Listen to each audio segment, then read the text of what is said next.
ప్రతి నెల 1వ తేదీ ఈ రాష్ట్రంలో ఒక పండుగ వాతావరణంలో జరుగుతుంది.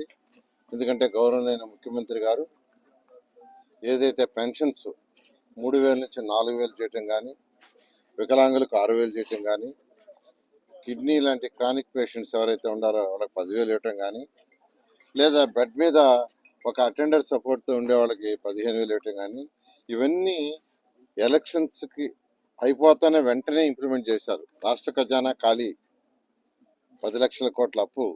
అయినా ఎలక్షన్స్కి ముందు ఎన్డీఏ కూటమి మాట ఇచ్చింది, మాట తప్పకూడదని చేయటం. దానికి ప్రతి నెల 1వ తేదీ తెల్లవారు 6 నుంచే ఈ పెన్షన్స్ డిస్ట్రిబ్యూషన్ జరుగుతుంది. అయితే ఏదైనా 1వ తేదీ కానీ ఏదైనా వేరే కారణాల వల్ల హాలిడే కానీ ఏదైనా వస్తే ముందు రోజు ఇవన్నీ ఆదేశించారు. రేపు జనవరి 1 కాబట్టి అధికారులకు కానీ వాళ్ళకి కానీ ఎవరికి ఇబ్బంది కాకూడదని 31వ తేదీ ముందు రోజు ఈ రోజు ఏమని ఆదేశించారు. దాని మీద ఈరోజు యాక్చువల్గా నెల్లూరులో ఈ యొక్క భగత్ సింగ్ కాలనీలో ఈరోజు ఈ పెన్షన్స్ డిస్ట్రిబ్యూషన్ చేయడం జరిగింది. వారి ఆనందానికి అద్దులు లేవు. పెన్షన్స్ డిస్ట్రిబ్యూట్ చేస్తుంటే వాళ్ళు ఇంత తెల్లవారు మీరు వస్తారని మేము ఊహించలేదండి అని వాళ్ళ ఆనందానికి అద్దులు లేవు.